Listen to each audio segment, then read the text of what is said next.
So what is human trafficking? Do anyone know? Any idea? Anthony, you know. You want to act shy today, Anthony? That's what it is. Mm. Mm. What's human trafficking, Anthony? No, you don't know? Does anyone else know? Human trafficking is modern day slavery. Can you guys repeat with me? Human trafficking is modern day slavery. Modern day slavery. Shy today. All right, so it could be modern day slavery. Why do we think? Why do we think it's modern day slavery? Like, why? Does anyone have any ideas on why it could be modern day slavery? No one has any ideas? Let's think back about slavery. So when people they go taken from their place, brought to a new place, and told to do things that they didn't want to do. Right? It's the same as human trafficking. They are taken from wherever environment they're in. They are taken to a new place, and they are punished when they don't want to do something. So it's the same thing. It's modern day slavery. Okay? And the actual definition for it is human trafficking is a trade of humans for the purpose of force, labor, sexual slavery, or commercial sexual exploitation for trafficking. The part that we deal with most is not so much labor, but we are mostly here to deal with commercial sexual exploitation of children because we know that this is happening and it's happening, and you guys are lucrative to those who are snatching you. Okay? All right. So how do trafficking happen? Does anyone know? Do you want to give them an example how trafficking can happen? They can be abducted. The number one thing, that's abduction. That's the number one. And abduction is someone who just comes up and snatches you through violence, through force, however they get you in there. That's the number one. Okay. So you can get involved through trafficking through we know many different avenues, but before that we're talking about today is gangs. Gangs, family members, as well as pimps and friends. Believe it or not, friends will get you there too, okay? And trusted adults or teens. All right? So let's talk about some stats, and then we'll go into something fun, or hopefully you guys will participate in, okay?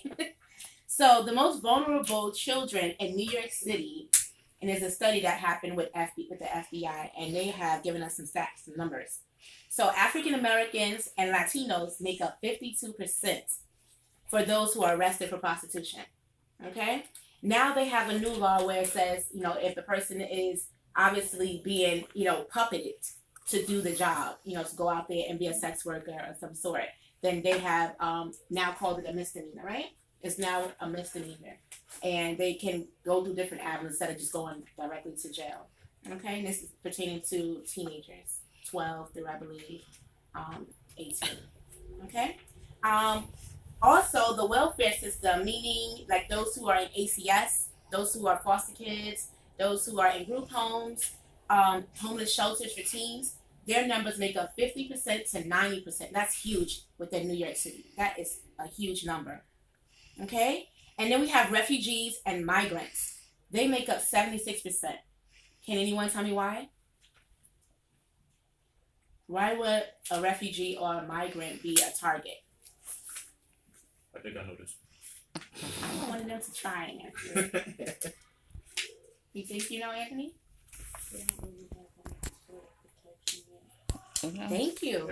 They don't have any protection. What about also if they are coming in and they don't speak our language?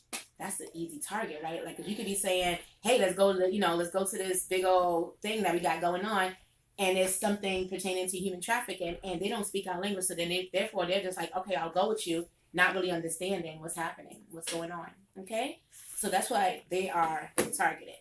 Okay, LGBTQ makes up 50%, and now I'll tell you the reason why. It's because they are not accepted at home. They're rejected at school. They're talked about. They have other issues going on in their life, and they mostly deal with rejection. So when a trafficker or a pimp or someone comes up to them and approach them, it's easy for them to someone is receiving me. They want to be my friend. I can trust this person, and so it's easy for them to go along. You understand? So they make up 50%. Homeless youth make up 20%, and runaway youth make up 14%. Can I ask you guys a question? How quick do you think a trafficker, I'll give you an example. If my mom got mad at me and she's like, you know what? You're not using that iPad. You're not getting on Fortnite tonight. You're not doing this. You're not doing that. Go wash the dishes. And you're like, no, I'm not doing that. I'm leaving. So you put your good bag on. You walk out. You're like, I'm not coming back here no more. Did you know that it takes a trafficker or a pimp 10 minutes? 10 minutes. This is FBI stats. 10 minutes to approach that person. It usually happens in secluded areas, bus stops. Kids are normally having their headphones on. They're jamming to the newest jam. And so they're not really paying attention to their surroundings. So that's something to really, really, look out for. Okay? So 10 minutes is that. Okay? They will approach you within 10 minutes. All right. So let's try and do something fun. That's all the stats that I have for you guys. Hopefully you guys will engage with me. Okay? So I want to create something really quickly. And we're going to stage it first. Just so you guys can know a little bit. So we know that there's 3 ways that someone can get involved in human trafficking. One is through coercion, one is through abduction, and one is being deceived, so deception. Okay? So we're gonna make out one improv. This is what we kind of do. We improv and we act out scenes so you guys can totally get it, and then you guys will act out a scene hopefully for us. If not, then we'll move on to the next activity. Okay? All right. So Fallon, would you join me?